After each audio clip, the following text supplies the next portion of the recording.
Welcome back, guys, to the concepts.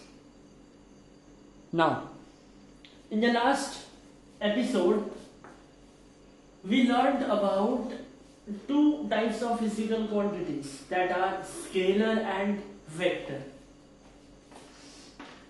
First is scalar quantities and another is vector quantity.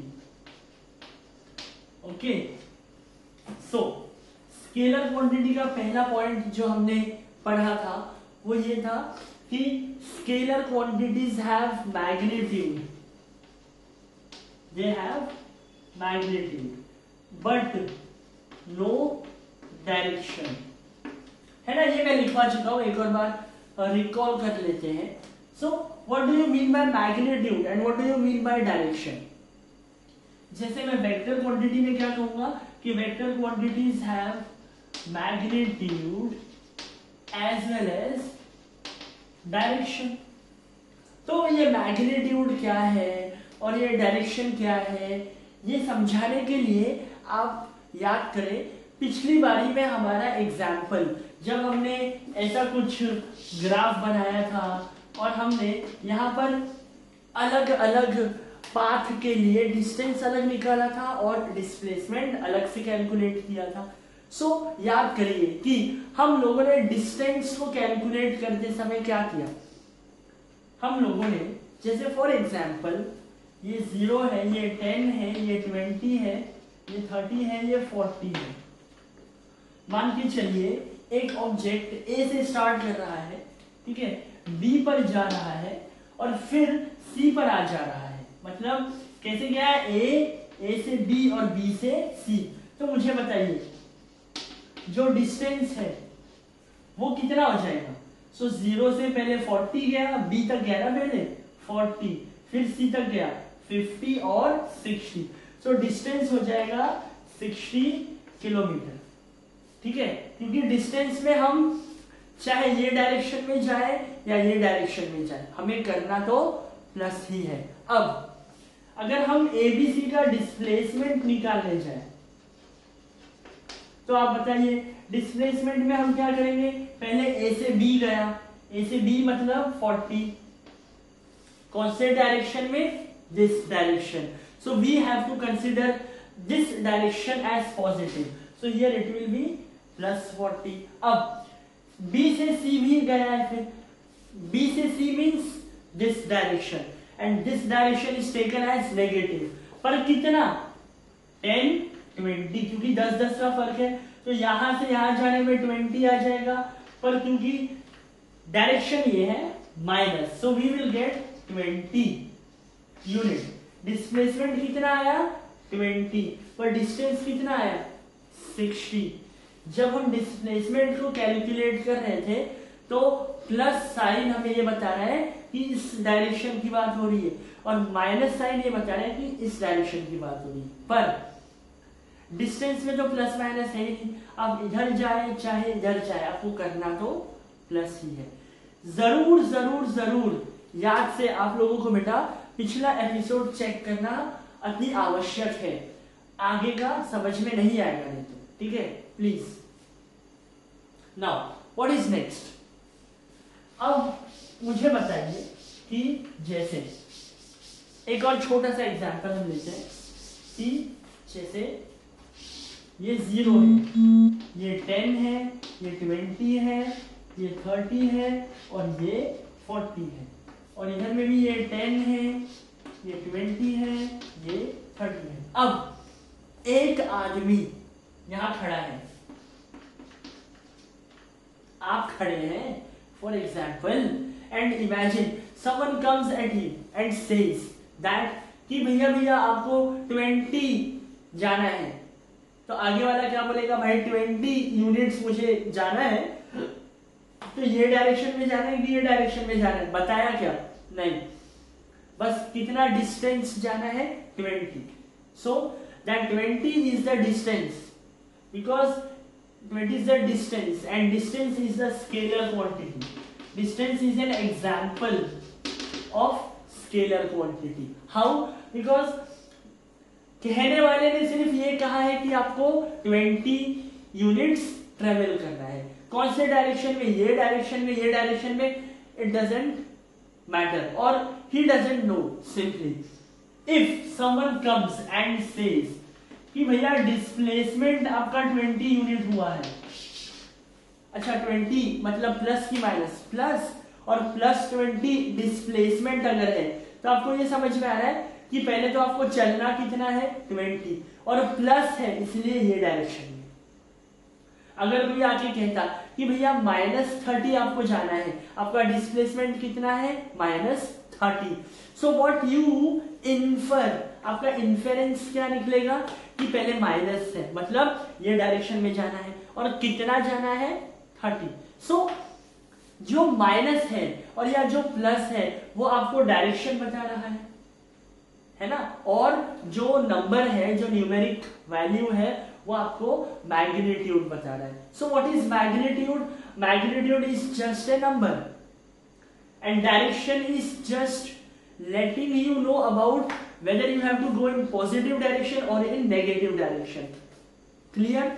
अब जैसे मैंने आपसे कहा कि भैया आपका -5 का डिस्प्लेसमेंट है तो आप क्या कहेंगे? माइनस इधर जाना है, कितना जाना है 5। पर कोई आके कहता है कि भाई आपका डिस्टेंस 10 है तो फिर आगे वाला कंफ्यूजन में है, हाँ वो 10 जाना है पर किधर जाना है 10, because distance lakhs direction. And और कोई स्केलर क्वांटिटी के एग्जांपल है आपके पास?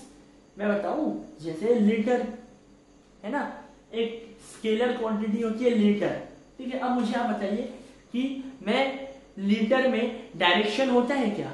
लीटर में देयर इज नो डायरेक्शन। अरे भैया मुझे 50 लीटर दूध दे दो ये डायरेक्शन से या ये डायरेक्शन से, ऐसा हो ही नहीं सकता।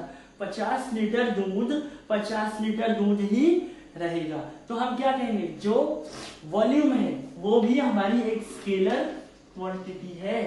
जो speed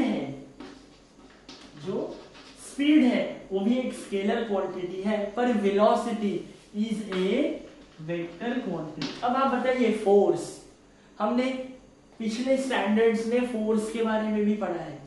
what is the force? अगर मैं फोर्स का डायरेक्शन होता है क्या कि ये डायरेक्शन में फोर्स लगाऊं कि ये डायरेक्शन में? जी हाँ, फोर्स में डायरेक्शन होता है, ठीक है। और हमने ये भी देखा है कि अगर एक इधर का फोर्स लगा रहा है और एक इधर का फोर्स लगा रहा है तो दोनों फोर्स एक दूसरे को कैंसिल आउट भी करते हैं ड्यू टू अपोजिट डायरेक्शन।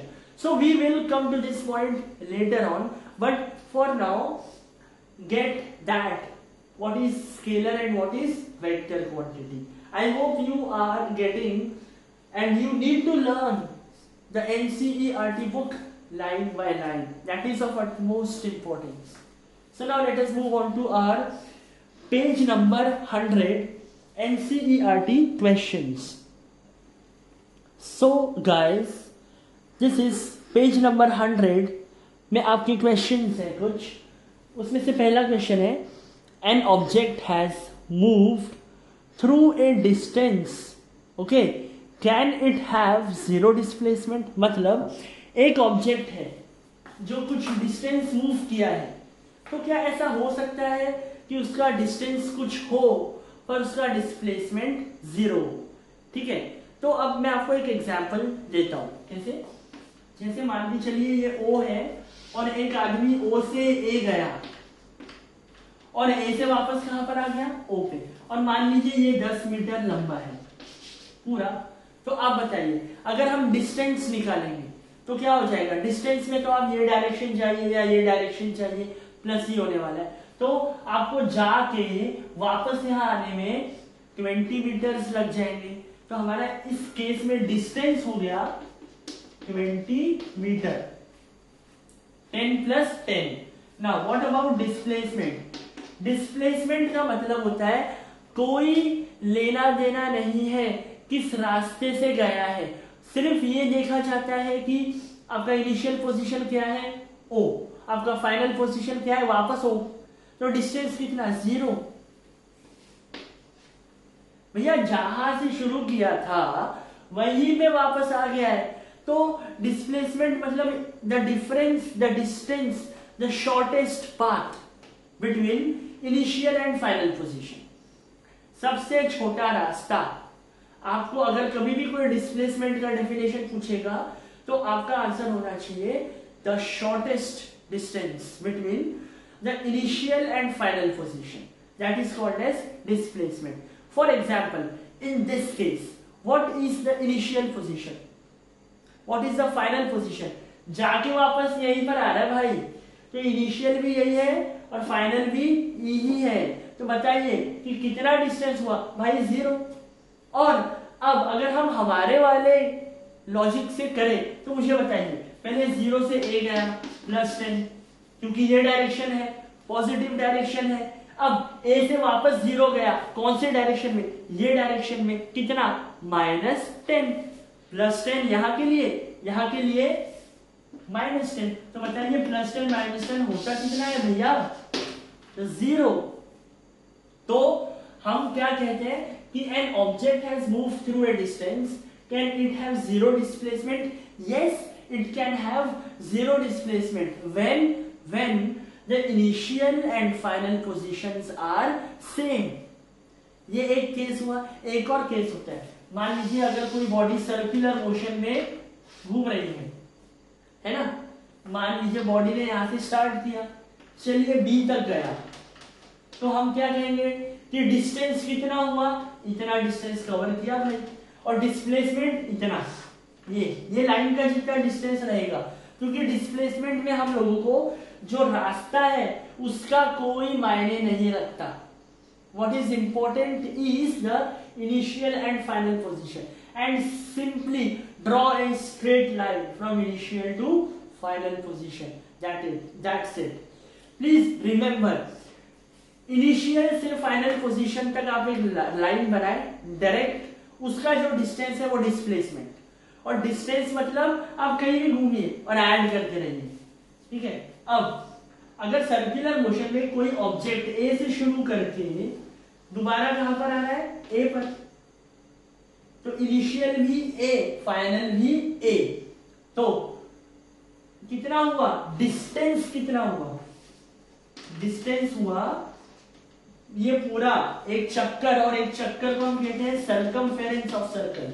तो डिस्टेंस हमारा हो जाएगा सर्कल का पेरीमीटर जो होता है 2πr।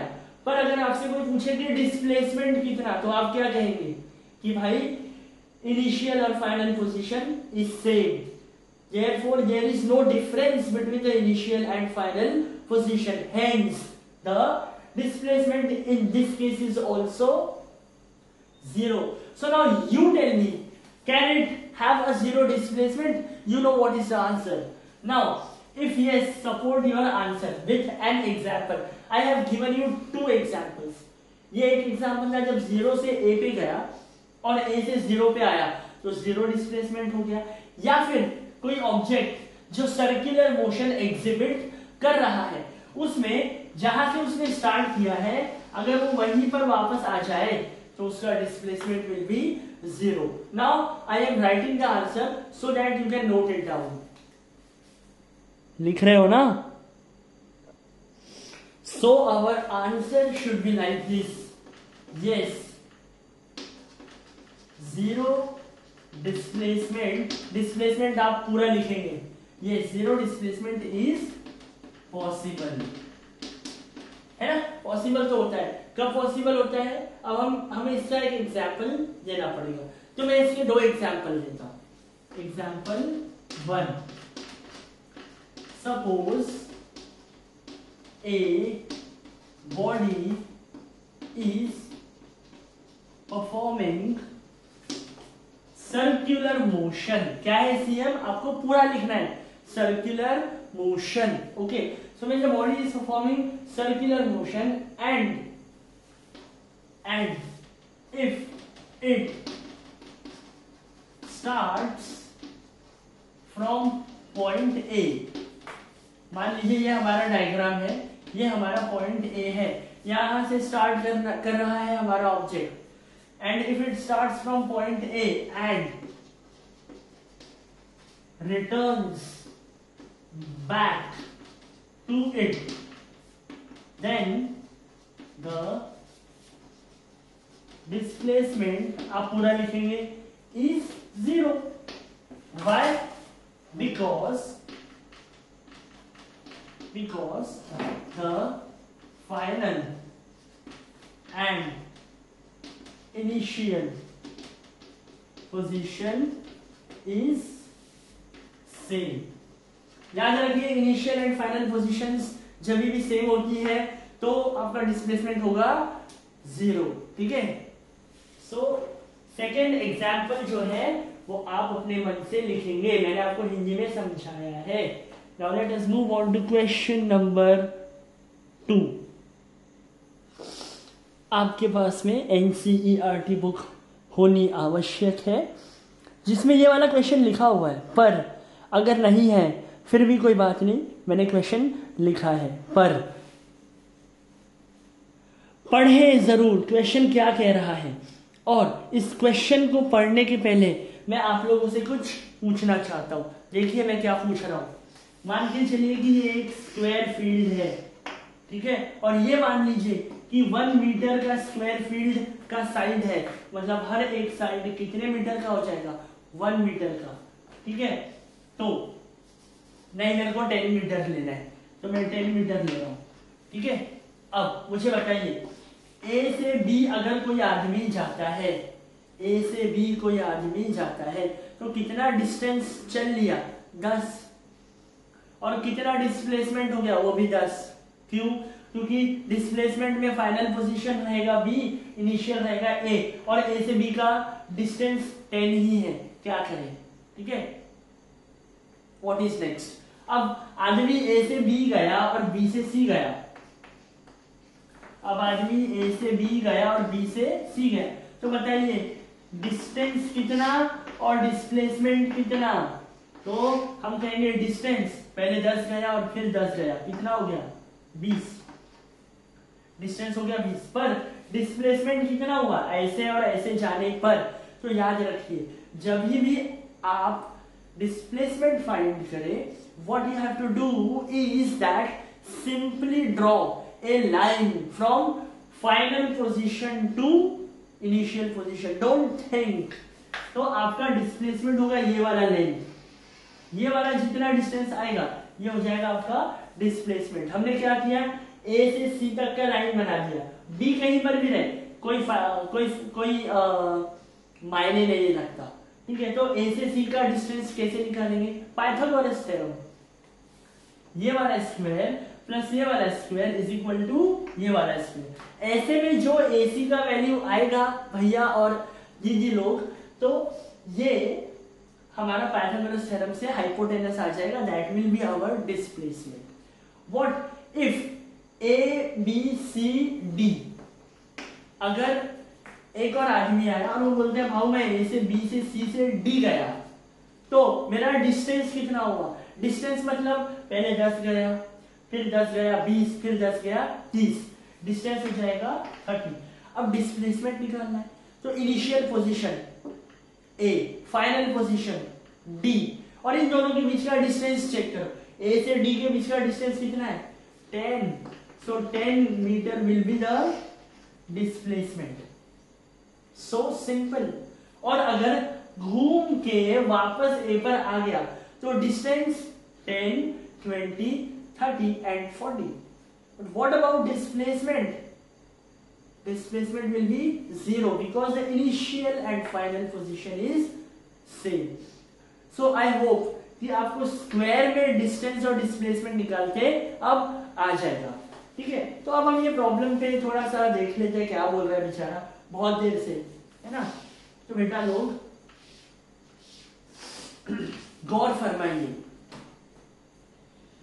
A farmer moves along the boundary of a square field.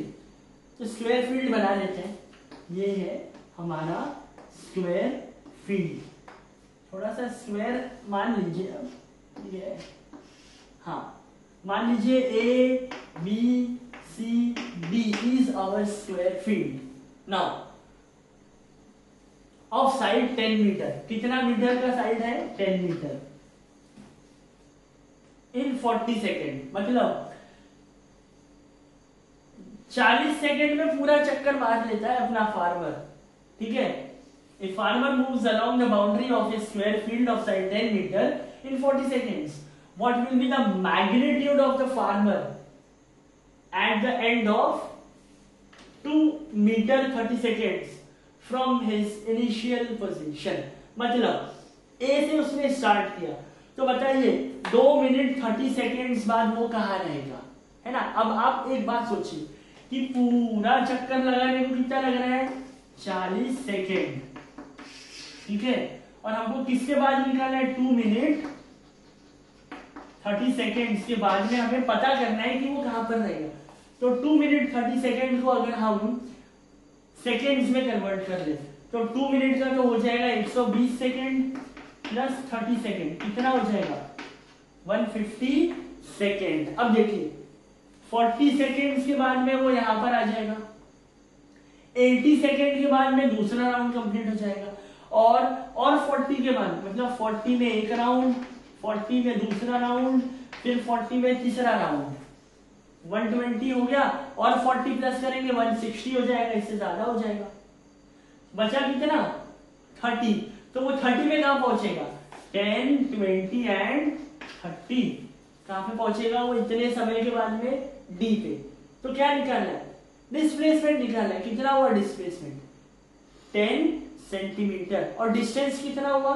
अब डिस्टेंस के लिए चेक करिए, पहले 40 सेकेंड में एक चक्कर मारा, फिर एक और चक्कर मारा, फिर एक और चक्कर मारा, और फिर 30 सेकेंड बचे, तो 10, 20, 30 ये सब ऐड करना पड़ेगा डिस्टेंस में, ठीक है।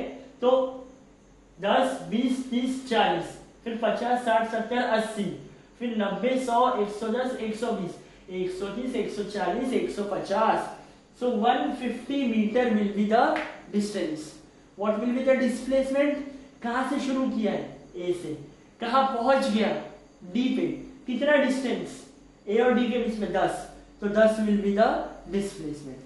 This is how this problem needs to be solved. I hope you are getting. अब हम देखते हैं हम इसे लिखेंगे कैसे। सो गाइस 2 मिनट 30 सेकेंड के लिए मैंने आपको बता दिया है, ठीक है। पर अब हम निकालेंगे 2 मिनट 20 सेकेंड के लिए, क्योंकि मैंने अभी क्वेश्चन दोबारा पढ़ा जब, so I get to know that कि ये जो 30 सेकेंड है ये 20 सेकेंड है, ठीक है। So we have to find the displacement at the end of 2 minute and 20 seconds. तो अब हम लोग देखिए आंसर कैसे लिखेंगे, ठीक है। ये है हमारा square field A B C D, ठीक है। Now size of the square field कितना, size of the square field हमें कितना गिवन है, side of the square field हमें गिवन है 10 मीटर, ठीक है। उसके बाद में time taken to complete, time taken to complete 1 round, कितना समय लग रहा है एक राउंड कंप्लीट करने के लिए, 40 सेकेंड्स। 40 सेकेंड एक राउंड कंप्लीट करने को लग रहा है। हमें क्या निकालना है कि 2 मिनट 20 सेकेंड बाद वो कहाँ रहेगा, फार्मर, ठीक है। So how to write this particular problem is that the farmer is moving along the boundary in 40 seconds, ठीक है। so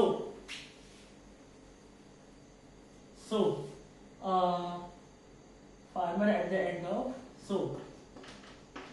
farmer travels about how much, 2 minutes 20 seconds, that is equals to 2 minutes 20 seconds को हम क्या लिख सकते हैं, that is 2 minute means 120 second plus 20, 140 seconds, ठीक है।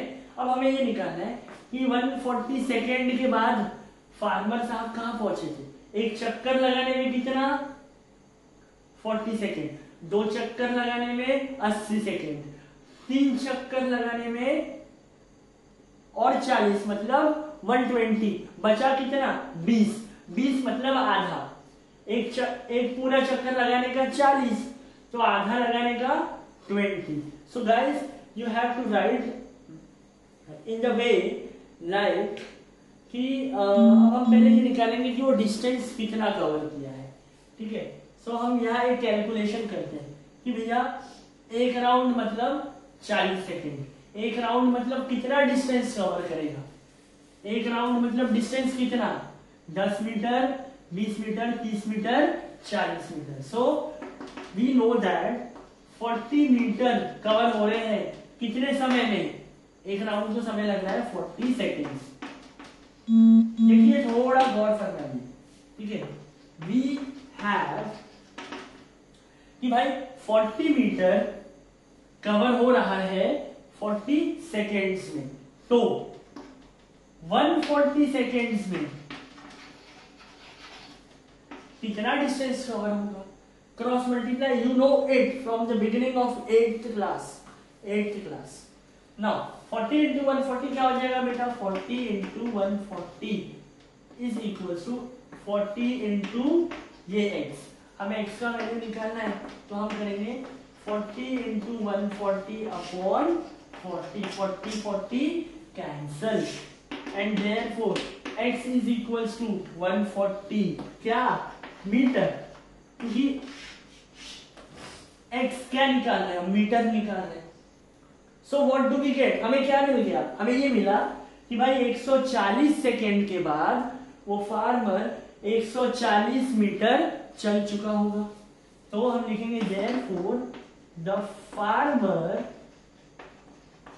has traveled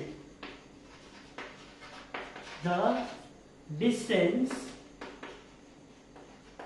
140 meters in 140 seconds, मतलब in 2 minutes and 20 seconds.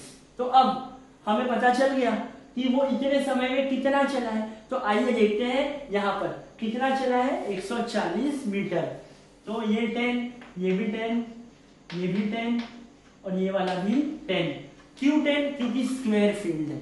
अब 10, 20, 30, 40, 50, 60, 70, 80, 90, 100, 110, 120, 130, 140, मतलब 140 मीटर यहाँ पर आ रहा है. मतलब at the end of 2 minutes 20 seconds the farmer reaches at point C. That is what we have to write. I hope you are writing all this. Are you? Shall I?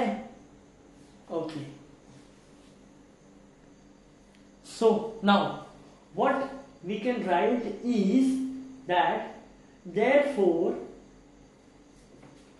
we can write that therefore after 2 minutes 20 seconds the farmer reaches at point C. C point पे पहुंच गया. Now what do we have to find? हमने distance तो find कर लिया. This is the distance. What about displacement? मैं यहाँ displacement का definition भी लिख रहा हूं. हम लिखेंगे as displacement is the shortest distance from initial to final position the distance from the distance of a straight line from A to C will be the displacement. मतलब हमने यहाँ क्या लिखा है, मैं आपको एक बार हिंदी में पढ़कर समझा देता हूँ. हमने ये लिखा है कि डिस्प्लेसमेंट क्या होता है, displacement is the shortest distance from initial to final position. हमें नहीं पता कितने बार चक्कर मारा है, forget it. What do we know is that this is the initial and this is the final position. So the distance of a straight line from A to C, A से C तक का जो straight line है, हमें सिर्फ ये distance निकालना है. That will be our displacement. And I know that you know how to find this AC by using the Pythagoras theorem. I hope you have written all this.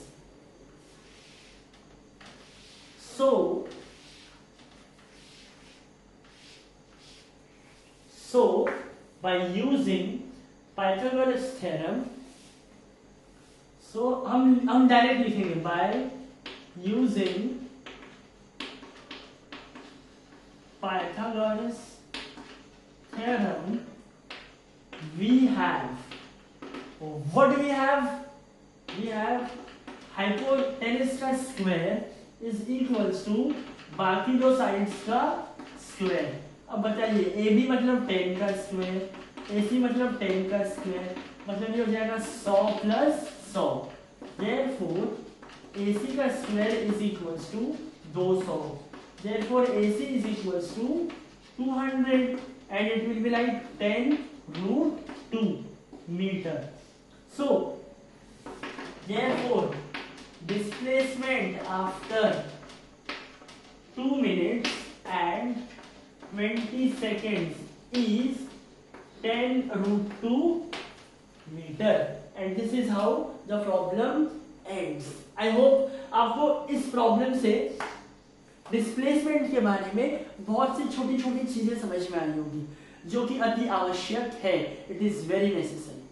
Now let us move on to our next question guys. Note it down, be quick. So guys this is the question number 3 of the page number 100. As promised, we will be solving each and every problem of the exercise, of the inbuilt exercise which are in between the chapters, also in text exercise and every examples. So as usual you don't have to worry about a single thing. बस पढ़ते रहिए, अच्छे से safe रहिए और daily एक glass हल्दी का दूध पीजिए. वापस आते हैं यहाँ पर, चेक करिए. Which of the following is true for displacement? पहला it cannot be zero. हमने अब तक कितने बार डिस्प्लेसमेंट निकाला, आप खुद बताइए. क्या डिस्प्लेसमेंट कभी जीरो आया ना?